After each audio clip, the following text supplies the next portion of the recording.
interesting was first that right here, Google blog posts, there were over 1,400 mentions of stop snoring spray.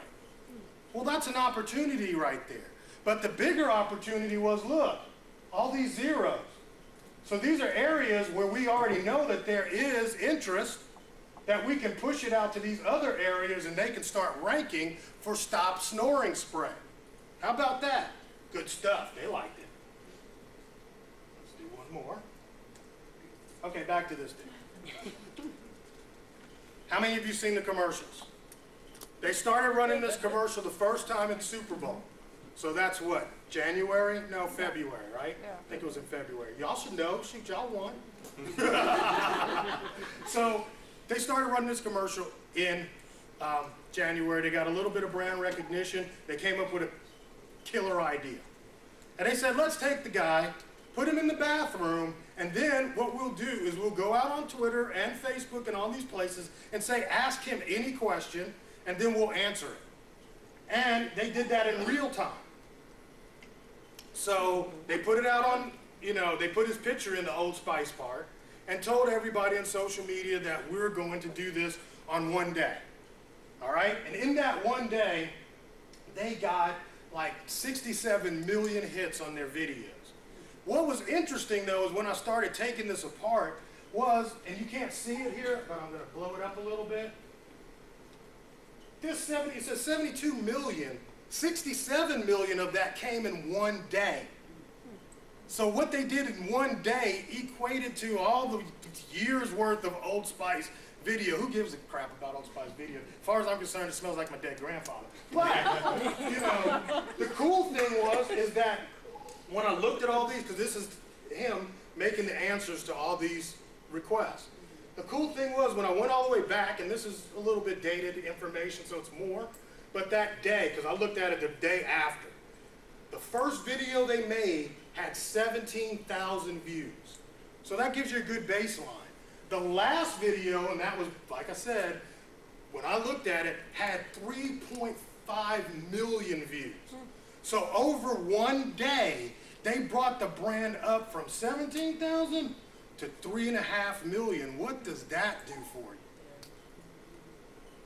Their Twitter followers went from about 12,000 to over 80,000 people following them. People's like, well, yeah, that's great. But look, if I have to tell you how to use a list of 80,000 to sell more shit, then you should just really get a job. Get your resume out, go work for somebody else. Building a list is one of the greatest ways to go out there and go back and dip into it. It's like every time I send stuff out to my list, I sell more stuff. So building a list is very important, and they use that one day to build a huge list of people that are actually somewhat interested in Old Spice. I don't know, some of them might be more interested in the guy, but still they got the list. All right. The other one is CRM, Customer Relationship Management. What that is you want to extend the buyer's lifetime. That's the first time they buy something from you versus the last time they bought something from you. You want to extend that with CRM. And also in the same, time frame, you want to increase the number of times they come back and dip into your store and give you money. And CRM is also about personalizing that experience because people like it when it's personalized. I think Facebook and Twitter are fantastic for CRM. I think Facebook and Twitter are fantastic for research about your customers. I don't necessarily know if it's all that great for pushing, but it's great for pulling information. So I look at those as great resources for pulling information, for culling data on your customers. If you've got their Facebook ID, you can find out what they like, what they're doing. Let's say you sell something for vacationers. So you can tell when they're going on vacation. Guess what? I need to personalize maybe some greeting for those people. Or you can also find out who is the most influential. It's like, wow, that guy, he's got a lot of influence. And he's one of my customers. Maybe those people I can separate out and treat them a little bit differently than I do all the customers, because these people have social influence.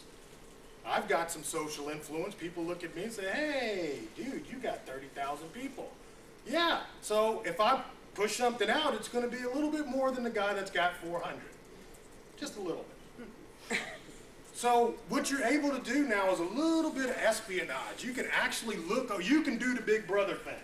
You can look over their shoulder and see what they're doing, what they're into, and try to use some of that competitively to actually create a unique experience for your customer base. It's about what, where, when, you know, the five W's. Who, what, where, when, how. It doesn't have how. What, when, where, who, and why. Okay, I should have kept on my glasses, right? But it's about what people are saying. When did they say it? Where did they actually post it? Who was saying it? Was it somebody that was very influential, or was it just, you know, a regular old Andy and Dick or whoever? And why were they saying it? Was it a positive or was it a negative? You want to keep track of that, and you can do that using social media. Here's your second tool, Reportive. Reportive is a pretty cool tool. How many of you use Gmail? Okay. If you've got Gmail, this is a Gmail plugin. And what it does is after somebody sends you a letter or email, on the right-hand side where there's normally ads, it replaces those ads with the person's social profile. Pretty incredible. Yeah. So it tells you where they're at, if they got any blog sites that it recognizes, the last tweets they made, the Facebook, the LinkedIn, the Flickr, all of that information.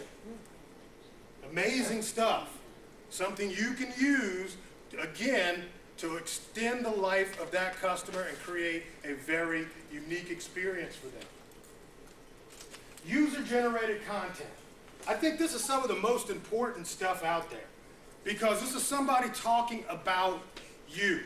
It's one thing for you to say, oh, I got the greatest stuff, but it's something totally different, 10, 100 times different, for somebody else to say, hey, that guy's got some good stuff.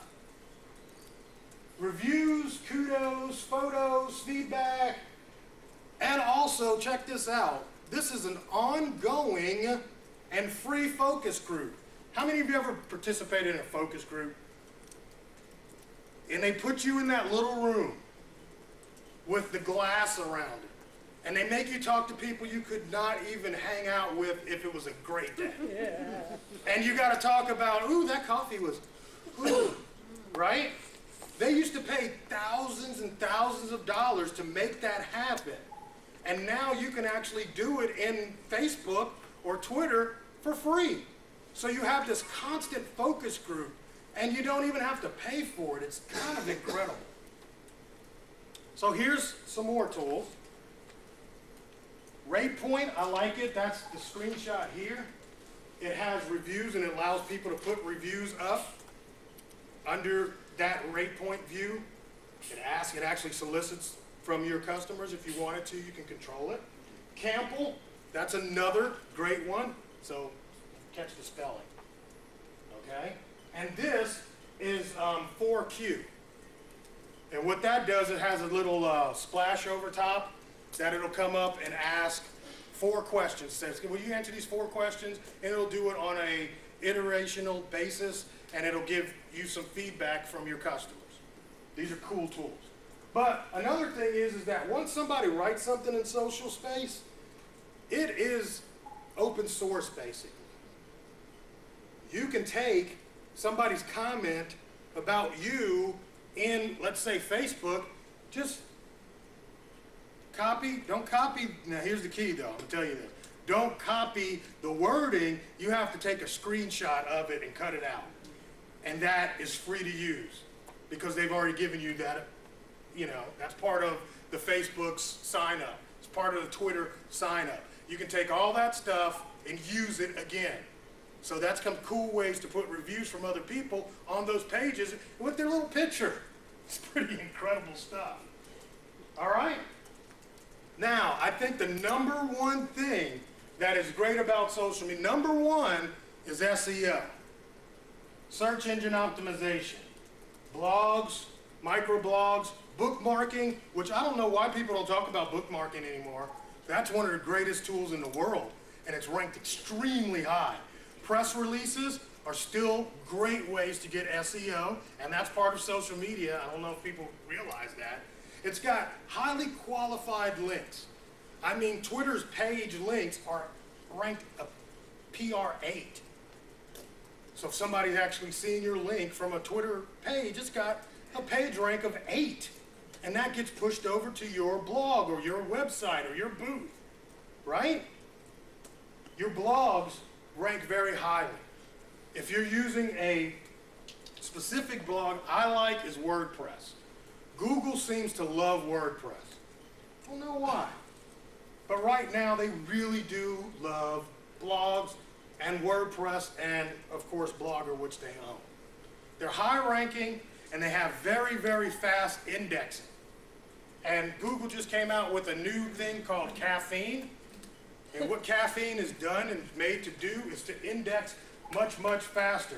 So as Judy just said about something that was on the thing since the first time and the first time we ever tried it, Caffeine is there now to hopefully remove old links. We saw a very, very big drop in traffic because a lot of our long tail old stuff got dropped off.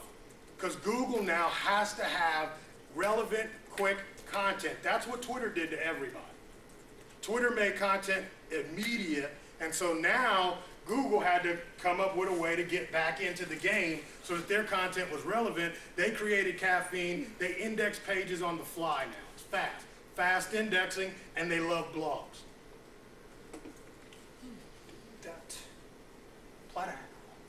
Let's talk about videos. Everybody's seen my video by now. I'm sure, well, not seen it, but heard the story. Yeah, I made a video. Yeah, I didn't have on shoes. Yeah, it was the most garbage video ever. Yeah, it's got 100,000 plus views. Yeah. On how to fold a bandana. People want to know how to fold a bandana. And from that, we've taken a lot of traffic directly to our website. Here's some cool stuff about this.